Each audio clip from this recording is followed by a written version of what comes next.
इस प्रोग्राम के अखराजात जो एस्मर मिनिस्ट्रीज के दोस्त और पार्टनर्स अदा करते हैं।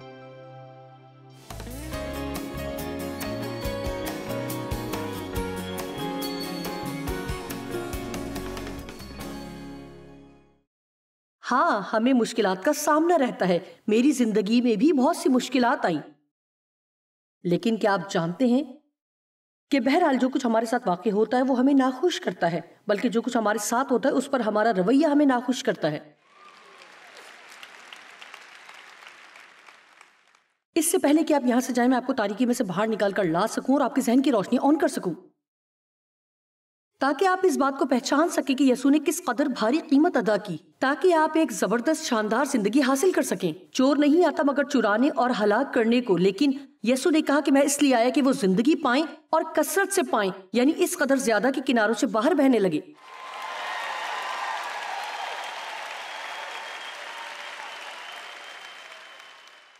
और क्या आप जानते हैं कि ये पैगाम सिर्फ अमेरिका में इन लोगों से भरे हुए इस हॉल के लिए नहीं, ये आपके लिए भी है जो शायद अफ्रीका या एशिया के कहीं दरमियान में किसी छोटे से गांव में बैठे, या जो कहीं एशिया में बैठे हैं, या मशरकी यूरोप के किसी इलाके में हैं। इब्लीस चाहता है कि आप सोचें कि आप कभी भी इस तरह की जिंदगी हासिल नहीं कर पाएंगे। आप सिर्फ उसकी उम्मीद कर सकते हैं, लेकिन नहीं, आप भी वैसी एक जबरदस्त हैरान कुन खूबसूरत जिंदगी हासिल कर सकते हैं जैसे कोई और कर सकता है। नया आगाज करने और नया रवैया अपनाने के लिए कभी भी देर नहीं होती। आप नए सिरे से आगाज करें। आपने कोई मंसूबा बनाया हो, अगर वो नाकाम हो जाए तो क्या होगा? आप जानते हैं इंसान के मंसूबे नाकाम हो जाते हैं, सिर्फ खुदा का मंसूबा कायम रहता है।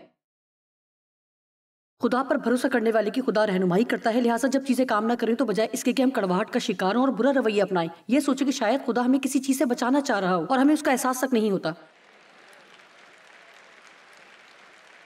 3 चीजें हैं जिनके बारे में मैंने इस किताब में लिखा है। अगर आपने अपनी दोस्ती को बहाल करने के लिए पूरी कोशिश की है, लेकिन वो दोस्त इस रिश्ते को खत्म करने पर बज़िद है, तो शायद खुदा आपकी रहनुमाई दरवाजा बंद करने के जरिए कर रहा है।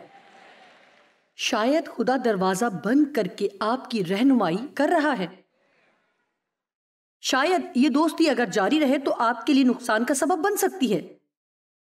मैंने सीखा कि किसी भी रिश्ते में जबरदस्ती नहीं करनी चाहिए, या किसी इस ग्रुप में या उस ग्रुप में शामिल होने के लिए उसका हिस्सा बनने की शदीद ख्वाहिश नहीं रखनी चाहिए। मैं आपको बताती हूँ कि हर वक्त खुदा से दुआ करती हूँ कि जो भी चाहिए मुझे उसके साथ मुंसलिक कर दे। अगर तू चाहता है कि मैं उस शख्स के साथ रहूं तो हाँ, और अगर नहीं तो मुझे उसकी परवाह भी नहीं, क्योंकि मैं जानती हूँ कि अगर खुदा मेरे कदमों की रहनुमाई नहीं करेगा तो मैं जरूर किसी मुश्किल में पड़ूंगी। सारी जिंदगी ऐसे लोगों के साथ गुजारने की कोशिश ना करें जो सिर्फ ये सोचते हैं कि अहम है, क्योंकि वो आपको अहम बना सकते हैं।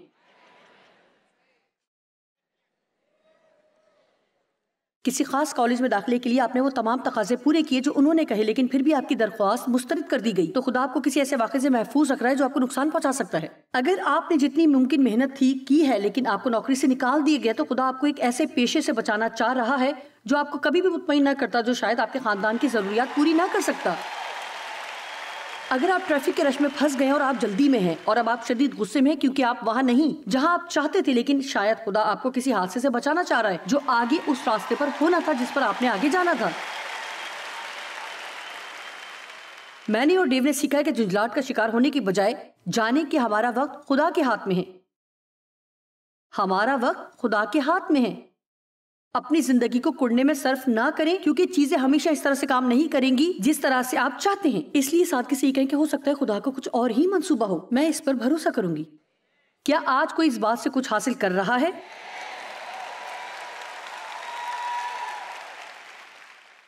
ठीक है, अब मैं आपसे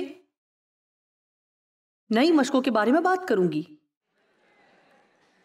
मत्ती 9 बाब और 16वीं आयत। कोरे कपड़े का पेवंद पुरानी पोशाक में कोई नहीं लगाता, क्योंकि वो पेवंद पुरानी पोशाक में से कुछ खींच लेता है और वो ज्यादा फट जाती है, और नई मैं पुरानी मशकों में नहीं भरते, वरना मशकें फट जाती हैं और मैं बह जाती है और मशकें बर्बाद हो जाती हैं। बल्कि नई मैं नई मशकों में भरते हैं और वो दोनों बची रहती हैं। मेरा ख्याल है कि ये नई मैं है जिसके बारे में आज हम बात करना चाह रहे हैं, और ये है नई ताकतवर जिंदगी और एक नया आगाज। जबकि पुरानी मशकें पुराने रवैये हैं, अपने बारे में सोचने के पुराने तरीके हैं। हमें खुद के बारे में वैसा ही सोचना है, हमें खुद के बारे में वैसा ही सोचना है जैसे खुदा चाहता है कि हम सोचें, ना कि जिस तरह दुनिया हमें सिखाती है। क्या आपने मेरी बात सुनी? आपको खुद को उसी तरह देखने की जरूरत है जैसे खुदा आपको देखता है, ना कि जिस तरह लोग आपको देखते हैं और आपसे बात करते हैं। मेरा ख्याल है, मैं दोबारा कहूंगी, आपको अपने आप को उस तरह देखने की जरूरत है जैसे खुदा देखता है। और इसीलिए मुझे यहां खड़े होकर बार बार कहना पड़ता है कि आप कमाल हैं, बहुत शानदार हैं, आप हैरत अंगेज तौर पर कमाल लोग हैं। अगर सिर्फ यही देखें कि हमारे बदन कैसे बनाए गए हैं, तो मैं यहां आपको सेहत पर एक पैगाम दे सकती हूं जो मैं नहीं दूंगी, लेकिन आप हैरत ज़दा रह जाएंगे कि आपके जिस्म में सब चीजें किस तरह काम कर रही हैं ताकि आप सांस ले सकें। और खुदा इस सब को कंट्रोल करता है। उसने आपको बनाया है और उसी का हाथ आप पर है, वही आपको कायम रखे हुए है और उसने आपको नेमतें, काबिलियतें, सलाहियतें, जहन और तवानाई दी है। आप में तख्लीकी सलाहियत है। तो फिर क्यों आप बस यूं ही बैठे रहना चाहेंगे?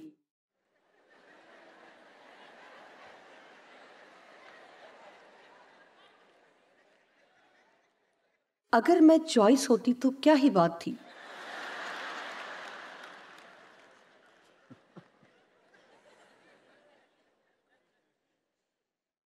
सुनिए, अपनी जिंदगी को इन पुराने रवैयों के साथ बसर न करें जो ऐसी पुरानी चीजों पर मुश्तमिल है जो आप में मायूसी पैदा करती हैं। आप में से कितने लोगों ने जिंदगी में मायूसी का सामना किया, और कितने हैं जिन्होंने जिंदगी में काफी बड़ी मायूसियों का सामना किया है? कितने हैं जिन्होंने जिंदगी में कुछ हकीकी दुखों का सामना किया है? मेरा मतलब है कि जिंदगी में कुछ हकीकी दर्द। क्या आप जानते हैं कि अब वक्त है कि हम मातम करना बंद करें? आज एक नया दिन है और आगे बढ़ने का अभी और इसी वक्त है। इससे पहले कि आज आप यहाँ से जाएं, हमें मैं के नए मशकी से बनना है ताकि हम पाक रूह की नई मैं को अपने अंदर उतार सकें। आज एक नया दिन है, ये एक नया दिन है। अगर आप मायूसी का शिकार हुए हैं तो आपके लिए आज मेरे पास ये पैगाम है।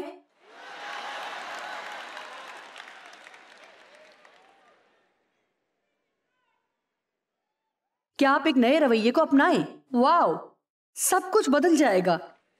आपको खुदा के बारे में भी एक नया रवैया इख्तियार करना होगा। आप जानते हैं कि बहुत अरसे तक हमने खुदा को भी गलत तौर पर देखा है। खुदा एक नाराज खुदा नहीं है जो हर एक से खफा है और सिर्फ इस इंतजार में है कि जब भी हम कोई गलती करें तो वो हमारे सर पर मारे। खुदा मोहब्बत का और रहम का खुदा है और वो दूसरा मौका देने वाला खुदा है। दोबारा करने का मौका देता है, नया आगाज देता है। और जी हाँ, अगर हम गुनाह करें तो वो हम पर काम भी करता है। खुदा हम पर काम करता है। हम यूं ही गुनाह करके बच नहीं सकते। वो हमारी इस्लाह और हमारी तंबीह करेगा, और अगर वो ऐसा ना करे तो हमसे मोहब्बत नहीं करता। लेकिन मैं आपको एक बात बताती हूँ कि खुदा हमें कभी भी नहीं छोड़ेगा। मैंने कहा कि वो कभी भी आपसे मायूस नहीं होगा, वो कभी आपको नहीं छोड़ेगा।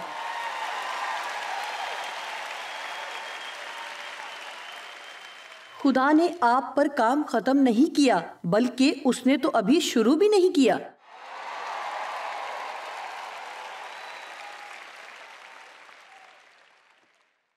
आमीन। उन रवैयों पर ध्यान रखने की जरूरत है। मैं ऐसे वक्त में से गुजरी हूं जहां मुझे इस तरह से मैं बूढ़ी हो रही हूं रवैये से लड़ना पड़ा।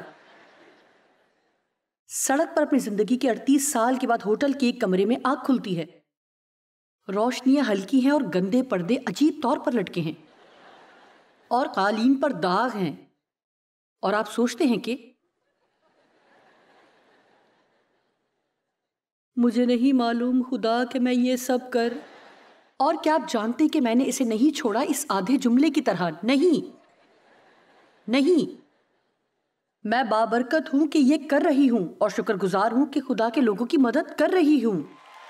सुनिए, मैं आपको ये नहीं कहूंगी कि मैंने कभी ऐसा महसूस नहीं किया। मैं सिर्फ ये कह रही हूं कि मैंने इसके आगे हथियार नहीं डाले। और आप जानते हैं क्यों? क्योंकि मैं अपना सफर मुकम्मल करूंगी, मैं अपनी दौड़ मुकम्मल करूंगी। शुरू करने के लिए किसी खास सलाहियत की जरूरत नहीं होती। लेकिन इस दौड़ को खत्म करने के लिए हकीकत में खुदा के लोग बनने और पाक रूह की कुव्वत दरकार है, और वो बनने की जरूरत है जो खुदा चाहता है कि आप बने। और मैं आपकी मदद करने के लिए पुरअज़्म हूं, और जहां तक मुमकिन हुआ मैं ये करूंगी। ठीक है, यूहन्ना 11वां बाब, लाजर का जी उठना।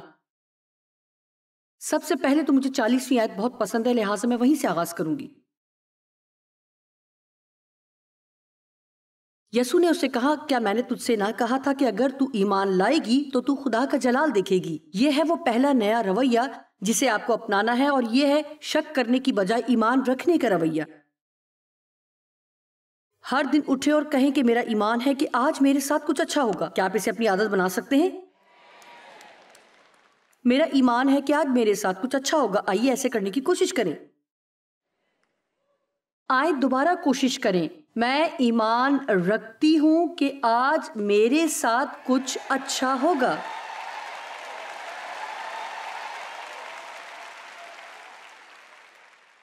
लेकिन मैं एक बूढ़े चिड़चिड़े शख्स को सुन सकती हूं।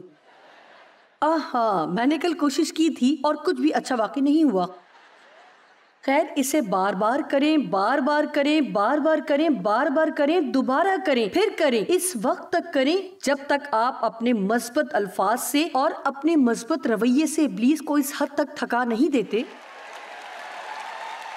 कि वो आपके शहर में कभी दोबारा कदम ना रखे। यसू लाजर की कब्र पर गया और कहा, बाहर निकल आ, और वो कब्र से निकल आया। लेकिन आम तौर पर हम बाकी की कहानी से वाकिफ नहीं होते। आज जिस बारे में बात करना चाहती हूँ वो ये है कि यसू ने जो दूसरी बात कही, मेरे ख्याल में वो बहुत अहम है। उसने कहा कि अपने कफन खोल दो। अब हम आज उस मकाम पर हैं, हम अपने कफन उतारने की कोशिश में हैं, क्योंकि आप नए सिर से पैदा हुए हैं और आप ईमानदार हैं। आप कयामत और जी उठने में से गुजर चुके हैं। आप पहले ही नई पैदाइश हासिल कर चुके हैं। लेकिन अगर अभी तक कफन पहने हुए तो अभी भी आप में वो जिंदगी नहीं होगी जो खुदा चाहता है कि आप हासिल करें। कफन क्या है? ये पुराने रवैये हैं, सोचने के पुराने अंदाज, बोलने के पुराने अंदाज और काम करने के पुराने अंदाज। सुनिए, आप क्यों अपनी जिंदगी में नई शुरुआत नहीं करते अपने बोलने के अंदाज में? क्या ख्याल है कि अगर आप ये कहें कि चीजें जैसी भी हैं लेकिन मैं इनके बारे में बात करना बंद करती हूं, अब मैं इनके मुतालिक वैसे ही बात करूंगी जैसे खुदा का कलाम हमें बताता है। खुदा से कहें कि आपकी मदद करे, चाहे कुछ भी हो जाए, कोई मनफी बात ना बोलें, चाहे इस वक्त आप कितने ही दुख में हो। इब्लीस के आगे हथियार ना डालें और उसे एक और मौका और खुला दरवाजा ना दें कि आपके हालात मजीद खराब करे। कहते रहें, खुदा मैं तुझ पर भरोसा करती हूँ कि आज मेरे लिए कुछ अच्छा होगा। मेरे लिए बहुत देर नहीं हो चुकी।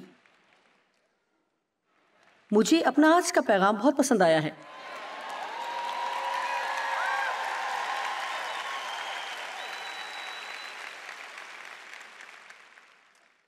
आप जानते कि पुराने से शायद आप वाकिफ हों, लेकिन ये बासी भी हो चुका है और अब इसमें कोई ताजा मसा नहीं है जिसे खुदा ने खत्म कर दिया हो। उस पर मातम करने की कोई वजह बाकी नहीं। जैसे साउल, क्योंकि खुदा के पास एक नया मंसूबा था, एक नए मंसूबे और एक नए बादशाह के लिए। इससे बुरी चीज कोई नहीं कि आप किसी ऐसी चीज को करने की कोशिश करते रहे जिसमें जिंदगी बाकी नहीं रही। जैसे कि मुहावरा है कि मुर्दा घोड़े की सवारी कहीं नहीं पहुंचाती।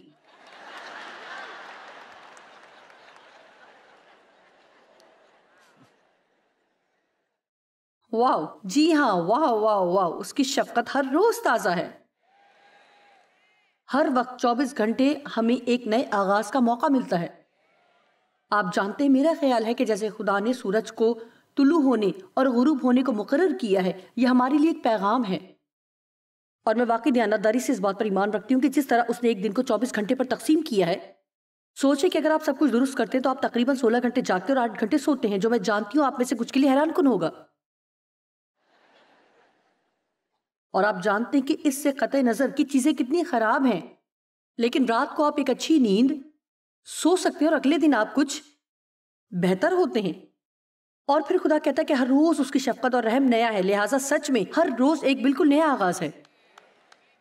सुबह बिस्तर में लेटे ना रहें और कल की गलतियों पर सोचते ना रहें, क्योंकि इब्लीस बिल्कुल यही चाहता है कि आप करते रहें। वो आपका आज तबाह करना चाहता है। इससे पहले कि आप सुबह उठे, उन सब बातों के बारे में सोचते हुए जो गुज़िश्ता कल आपने गलत की। इब्लीस झूठा है। यसाया 43 की 18। पिछली बातों को याद ना करते रहो और कदीम बातों पर सोचते ना रहो। देखो, मैं एक नया काम करूंगा। मैं एक नया काम कर रहा हूं। आप जानते कि मैं किस बात का शिद्दत से इंतजार करती हूँ कि अगले चंद वर्षों में खुदा मेरी जिंदगी में क्या करने वाला है। ओह वाह, मैं शर्त लगा सकती हूँ कि मैं बेहतर और बेहतर होती जाऊंगी। देखो, मैं एक नया काम करूंगा। क्या तुम नहीं जानते? इसका मतलब यह है कि उसे देखो। क्या तुम ईमान की आंखों से उसे नहीं देख सकते? और क्या तुम उससे नावाकिफ रहोगे? मैं बियाबान में एक राह और सहरा में नदियां जारी करूंगा। खुदा कह रहा है कि इससे कतई नजर के तुम्हारे हालात किस कदर खराब हैं, तो भी मैं नई चीजें करने जा रहा हूं। और मैं आपको कुछ बताती चलूं, जब आपकी जिंदगी में कोई बहुत बड़ा नुकसान होता है, बेशक इससे तकलीफ जरूर होती है और ये एहसास होता है और आप महसूस करते हैं कि जैसे आपके पेट में बल पड़ रहा है। मैं ये समझती हूं क्योंकि मैं जानती हूं ऐसे मौके आए जहां मैंने भी ऐसा ही महसूस किया।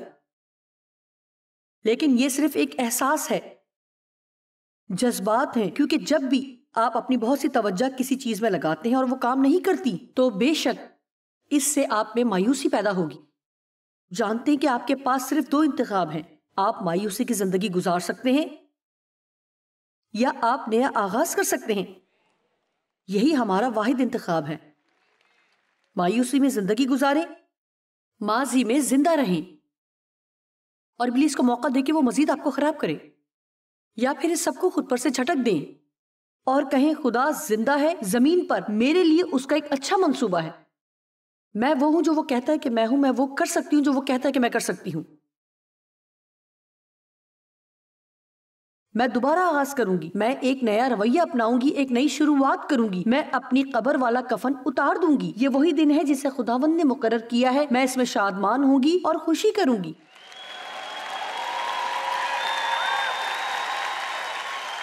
अब आप जानते हैं कि हम सभी जिंदगी के किसी ना किसी हिस्से में कमजोर होते हैं। शायद आप इतनी आसानी से नहीं सीखते जैसे दूसरे सीखते हैं, या उसी अंदाज में नहीं सीखते जैसे वो सीखते हैं। हमारा एक बेटा है, हमारा सबसे छोटा बेटा, जो बेहद ज़हीन है वाकई, लेकिन स्कूल उसके लिए एक डरावना ख्वाब था। ओह, और आप जानते हैं कि बात क्या थी? वो नॉर्मल अंदाज में नहीं सीखता था। और उस जमाने में उन्होंने अभी इतने तरीके दरियाफ्त नहीं किए थे, लिहाजा तालीम का एक ही तरीका वो सबके लिए इस्तेमाल करते थे और वो अपने हाथ से काम करके ज्यादा सीखता था। वो मेरी तरह था, ऐसा शख्स जो अपने पर ज्यादा भरोसा करता है, जो जानता है कि क्या करना है और फिर वो इसे महसूस करता है और फिर करता है। खैर, अब वो हमारी मिनिस्ट्री का सीईओ है और मिनिस्ट्री के तमाम मीडिया और ऑपरेशंस को देखता है। और हमारा बड़ा बेटा डेविड, वो सीईओ है तमाम दुनिया में बशारती काम का। और इन दोनों के दरमियान, मेरा मतलब है, वाह, दोनों बहुत सा काम कर रहे हैं, इस बात को मुमकिन बना रहे हैं कि इनका बाप और मैं दरअसल थोड़ी आसान जिंदगी गुजार सके। आमीन। मेरा मतलब है कि मौका दें, सिर्फ इसलिए कि आप अपनी जिंदगी में किसी बात में कमजोर है। इसका मतलब हरगिज ये नहीं कि खुदा इस कमी को पूरा नहीं कर सकता, अगर आप वाकई उस पर भरोसा करें। आमीन। आप जानते हैं कि मैं कहती हूं, और मेरा ये मतलब नहीं कि मैं अपने आप को कमतर जान रही हूं, मैं इससे बेहतर करना जानती हूं, लेकिन मैं आपको सच्चाई और दयानतदारी से बताती हूं कि मैं एक बहुत ही आम सी औरत हूं। मेरा मतलब है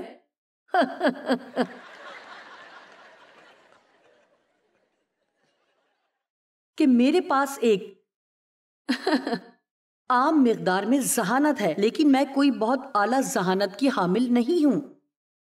आप ये बात जानते हैं कि अगर आप अपनी जिंदगी में खुदा के लिए जगह बनाते हैं और ईमान में कदम उठाते हैं और हथियार नहीं डालते और कोशिश तर्क नहीं करते और शिकस्त नहीं खाते, तो आखिरकार खुदा आपके जरिए हैरत अंगेज काम करेगा। अगर आपके पास खुदा है तो इससे फर्क नहीं पड़ता कि आपके पास क्या नहीं है। हम ये बात समझते हैं और आप जानते हैं कि मैं आपको ये बताने से नहीं झिझकती और मैं ये कर भी नहीं सकती, क्योंकि मेरे पास खुदा है और वो मेरी कमजोरियों को पूरा करता है। वो मुझे मजबूत रखता है, वो मुझे जवान रखता है, वो मुझे इस लायक बनाता है, वो मुझे शादबान रखता है। और अगर हम खुद से नजरें हटा लें, मेरी तरफ देखें, मैं आपकी तरफ नहीं देखती, मैं उसकी तरफ देखती हूं।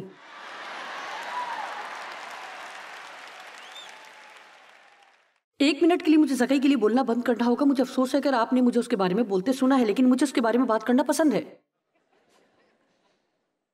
लूका 19 में आप पढ़ सकते हैं, यीशु उस कस्बे में आ रहा था और वो यीशु को देखना चाहता था, लेकिन उसका कद इतना छोटा था कि दूसरे लोगों के ऊपर से यीशु को नहीं देख सकता था। छोटे कद का ज़कई। मुझे ये पसंद है, हम किसी न किसी वजह से छोटे हैं। शायद वो किसी दरख्त के पीछे छुपकर खुद पर अफसोस कर सकता था, मेरा खत छोटा है और मैं यीशु को नहीं देख सकता, सब यीशु को देखेंगे और मैं यहाँ अपने ठिगने खत की वजह से बैठा हूँ। मैं भी दराज खत क्यों नहीं हो सकता था? सब दराज खत लोगों के लिए सब अच्छा होता है। सुनिए, आप समझ रहे हैं ना कि मैं क्या कह रही हूँ? लेकिन नहीं, ज़कई यीशु को देखना चाहता था, लिहाजा वो भीड़ से आगे भागा और उस दरख्त पर चढ़ गया। ओ, क्या हमारे पास यहाँ दरख्त पर चढ़ने वाले लोग हैं?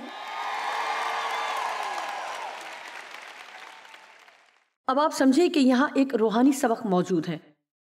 ठीक है, लिहाजा आप में कहीं कोई कमी है तो फिर थोड़ा और मेहनत करें। शायद आपको स्कूल में थोड़ा और मेहनत करना पड़े, या शायद आपको थोड़ी और मेहनत करना पड़े कि आप अपनी जिंदगी को मुनज़्ज़म रखें। हर एक के पास कुछ ना कुछ मौजूद है। जो आप नहीं कर सकते उसके बारे में फिक्र करना छोड़ें और कि आप क्या अच्छे तौर पर नहीं कर सकते, और जो आप कर सकते हैं उस पर तवज्जो दें और खुदा को बाकी की फिक्र करने दें। अब सुने, मैं इख्तिताम पर पहुंच रही हूँ। ज़कई एक छोटे खत का आदमी था, लेकिन वो कुछ चाहता था और उसने कहा मैं इसे हासिल करके रहूंगा। और वो आगे भागा और एक दरख्त पर चढ़ गया। और अगर आपने कहानी पढ़ी है तो हुआ यूं कि यीशु करीब से गुजर रहा था। उसने दरख्त पर ज़कई को देखा। अब भला यीशु क्यों जमीन पर रहते हुए ऊपर दरख्त की तरफ देखेगा? क्योंकि ज़कई की रूह में कुछ था जिसने यीशु की रूह को छुआ और उनके दरमियान एक राब्ता बना। क्योंकि खुदा उनसे मोहब्बत करता है, जो पुरअज़्म है, जो तर्क करने से इनकार करते हैं। इससे फर्क नहीं पड़ता कि मुझ में कमी है, मैं आगे बढ़ूंगा और वो सब बनूंगा जो खुदा चाहता है कि मैं बनूं। और क्या आप जानते हैं कि यीशु ने ज़कई से क्या कहा? उसने कहा यहाँ से नीचे उतरा क्योंकि मैं तेरे घर खाना खाने जाऊंगा। वाओ!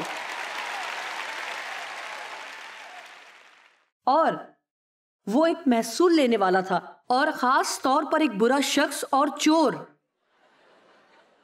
लेकिन यीशु ने चूंकि उसमें कुछ देखा जिस पर वो काम कर सकता था, और मेरा ईमान है कि आज खुदा भी आप में से कुछ को देखता है जिस पर वो काम कर सकता है। शायद आपको कुछ दरख्त पर चढ़ना पड़े, लेकिन आप एक नई शुरुआत हासिल कर सकते हैं। अभी भी बहुत देर नहीं हुई कि नया आगाज करें।